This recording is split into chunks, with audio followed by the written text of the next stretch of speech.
Hello everybody.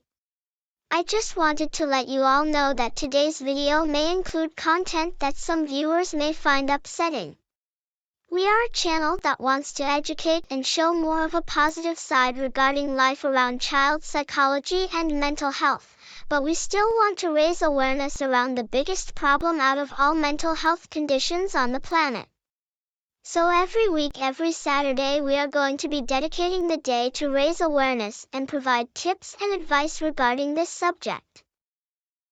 What we would like everyone to be aware of and keep in mind is that we are not, and we do not pretend to be experts in this field of psychology, and we are not qualified to give anyone professional therapy or coping methods in this kind of situation.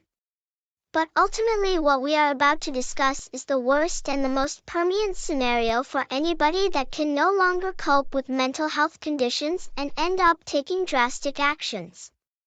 The topic that we are talking about is self-harm. The rest of the video will be used to provide awareness and tips around this.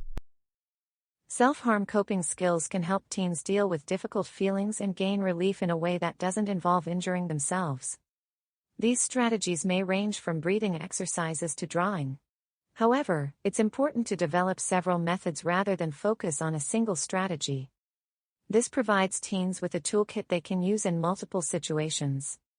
You can help your teen develop and practice self-harm coping skills by providing alternatives to self-injury and encouraging use of distraction techniques.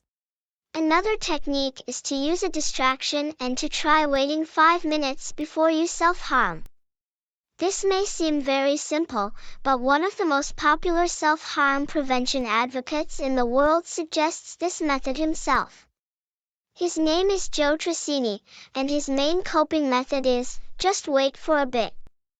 This can feel difficult, so don't worry if you're not able to wait that long at first. If you can, slowly increase the time you wait and gradually build up the gaps between each time you self-harm.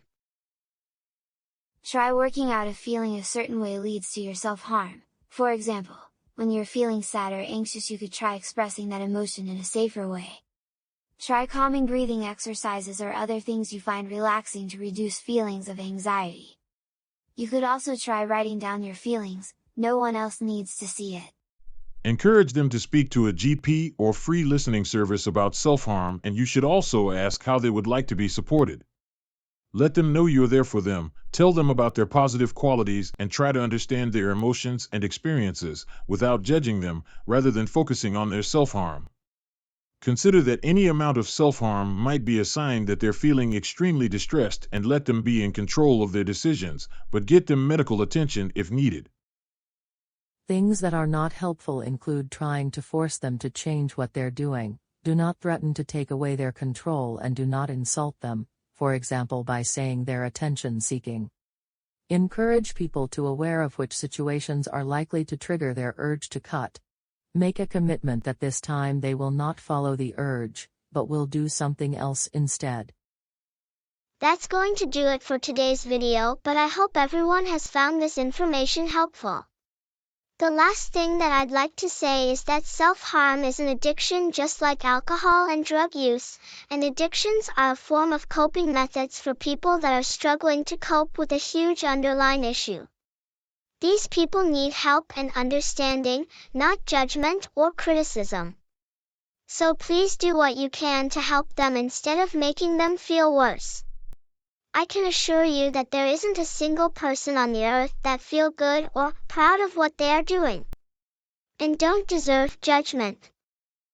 The other thing that I'd like to do before ending today's show is to address anyone who may be watching this video and is already engaging or thinking of engaging in self-harm or attempting suicide. Please stop. Don't do it. You are a very strong, loved and valued member of the world, and we would much prefer to have you around. We need more people to survive mental health conditions and to help us to influence change. Your experiences give you a strong voice and a chance to bring in changes that may save other people. So please stop and wait a bit.